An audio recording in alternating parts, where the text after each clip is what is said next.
పొద్దున్న నుంచి last 3 hours అందరూ పెద్ద పెద్దలు మాట్లాడారు. తెలంగాణ సాహిత్యోత్సవం ఈ కార్యక్రమంలో బళ్ళారి నుంచి వచ్చిన నాకు ఈ తెలుగు సాహిత్యవేత్తల మాటలు విని చాలా సంతోషమైంది. విశేషంగా వెనక్కి వచ్చిన మన యూత్స్ ఏవి కళాశాల స్టూడెంట్స్ మీకు చాలా బోర్ అయి ఉండొచ్చు. ఎందుకంటే 1 అవర్ లెక్చర్ ఉంటుంది, కానీ ఇక్కడ 3 అవర్స్ నుంచి కంటిన్యూస్గా వితౌట్ గ్యాప్ లెక్చర్స్ ఉన్నాయి కదా. చాలా బోర్ అయింది కదా. ఓకే, మనం తర్వాత మాట్లాడదాం. ఈరోజు మన ఆనందాచారి గారు, మన మోహన్ కృష్ణ గారు, మన ప్రతిభక మోహన్ సార్ వాళ్ళందరూ నన్ను ఆత్మీయంగా మీ హైదరాబాద్కి పిలిచినారు. సో బళ్ళారి కన్నడ ప్రాంతమైన తెలుగు భాషని తన ఆత్మలో ఉంచుకున్న ప్రదేశం బళ్ళారి. నేను మన ప్రాంతంలోనే కన్నడతో పాటు తెలుగును కూడా అత్యంత ఆత్మీయంగా చదువుతున్న రీడర్ నేను. సో ఇవాళ పంచ ద్రావిడ భాషలో మన కన్నడలాగే తెలుగు కూడా ఒకటి. సో ఈ సౌత్ ఇండియన్ లాంగ్వేజెస్లో చాలా ఏళ్ళ నుంచి ఒక ఇంటరాక్షన్ జరుగుతూ వచ్చింది. మన ప్రాచీన కాలం నుంచి, అళగంట కాలం నుంచి, పంపర కాలం నుంచి, తర్వాత కన్నడలో వచనాలు వచ్చినాయి. తర్వాత మన విజయనగర సామ్రాజ్య కాలంలో నుంచి, తర్వాత తుంగభద్ర డ్యామ్ వచ్చిన తర్వాత చాలా పెద్ద ఇంటరాక్షన్ కర్ణాటక, ఆంధ్ర నుంచి జరిగింది. సో అలాంటి ప్రదేశంలో ఉన్న మనం కన్నడ, తెలుగు ఫిజికలీ బౌండరీస్ మనకు ఉన్నాయి, కానీ లిటరేచర్కి బౌండరీస్ లేదు. సో ఎందుకంటే నేను పుట్టినప్పుడు పదివాడ అనే ఒక చిన్న గ్రామం. సో ఒక సూఫీ తొందరకారు శిరివేలి శివప్ప అని ఉన్నారు. ఆయన గురు అల్లిపీర్ సాహెబ్ ఊరుకొండ దగ్గర వస్తారు. ఆయన అయితే తెలుగులో మాట్లాడతారు, తెలుగులో రాస్తారు. ఈయన కన్నడలో మాట్లాడితే కన్నడలో రాస్తాడు, తెలుగులో కూడా రాస్తాడు.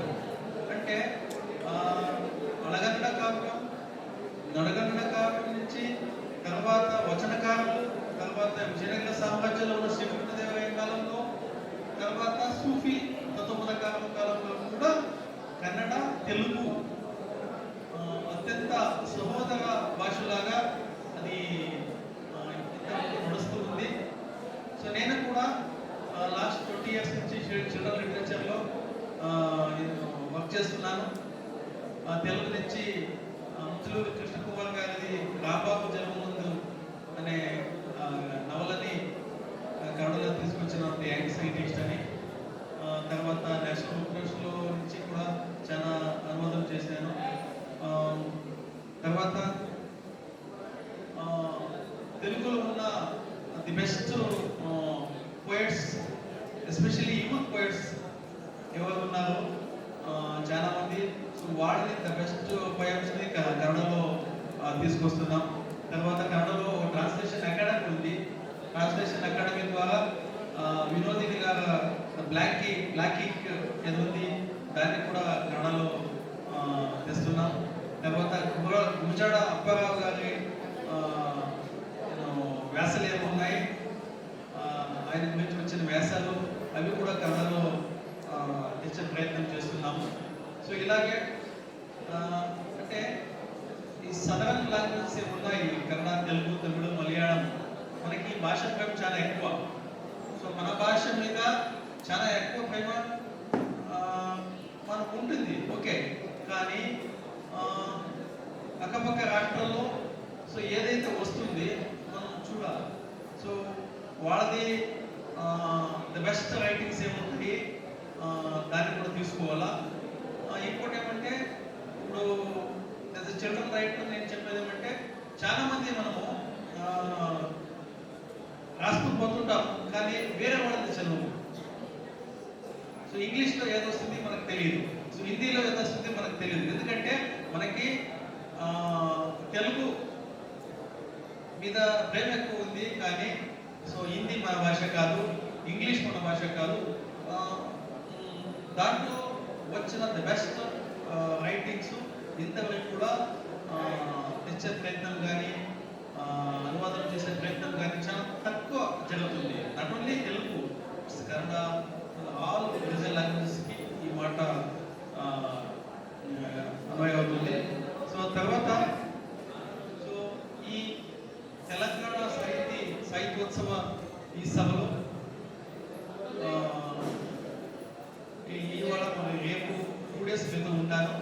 సో మీ అందరూ మాట, మీ అందరూ వ్యాసాలు, మీ అందరూ ఐడియాలజీస్ మొత్తం వినాలని నేను వచ్చినాను. కానీ ఎందుకంటే ఇట్స్ మై ఆపర్చునిటీ. చాలా ఏళ్ళ నుంచి నేను తెలుగు లిటరేచర్ని పాల్గొంటున్నాను. సో నా ఫ్యూచర్కి, సో నా నెక్స్ట్ వచ్చే వర్క్స్కి ఇది ఒక బ్రిడ్జ్ అవుతుంది. సో నాకు బాలసాహిత్య అకాడమీ అవార్డు వచ్చిండొచ్చు, కానీ సో చాలా పెద్ద పెద్ద రచయితలు ఉన్నారు. సో వాళ్ళందరూ మాటలు వినాలని, నేర్చుకోవాలని వచ్చినాను. థ్యాంక్ యూ ఫర్ తెలంగాణ సాహితీ సభలో ఆర్గనైజ్ చేసిన ఆనందాచార్య గారికి, మొత్తం వాళ్ళ టీం అందరికీ వాళ్ళ కృతజ్ఞతలు నేను చెప్పుకుంటున్నాను. సెలవు తీసుకుంటాను. Thank you sir, thank you very much. మీరు చెప్పిన భాషలు అంటే రీజనల్ లాంగ్వేజెస్ మీద భాషను కూడా బలవంతంగా రుద్దేటువంటి ప్రయత్నం కూడా జరుగుతుంది. ఎవరి భాషను వాళ్ళు మాట్లాడుకోవడానికి ప్రాథమికంగా హక్కు ఉంటుంది. ఆ భాషలోనే జీవించడానికి, వ్యవహరించడానికి కూడా హక్కు ఉంటుంది. వాటిని సాధించుకోవడం కూడా ఈ సందర్భంగా మనం గుర్తు చేసుకుంటూ, మీకు మనం ఈరోజు భాషా దినోత్సవం జరుపుకుంటున్నామంటే అది పాకిస్తాన్లో ఒక సమూహం పైన ఇతర భాషలు రుద్దడానికి వ్యతిరేకంగా చేసిన పోరాటంలో ప్రాణాలు కూడా అర్పించి ఉద్యమం చేసినటువంటి ఆ సమూహపు కొనసాగింపే ఒక దేశంగా బంగ్లాదేశ్ ఏర్పడింది. అతని గొప్ప ఉద్యమాన్ని భాష తీసుకొచ్చిందని గుర్తు చేసుకుంటూ ఇప్పుడు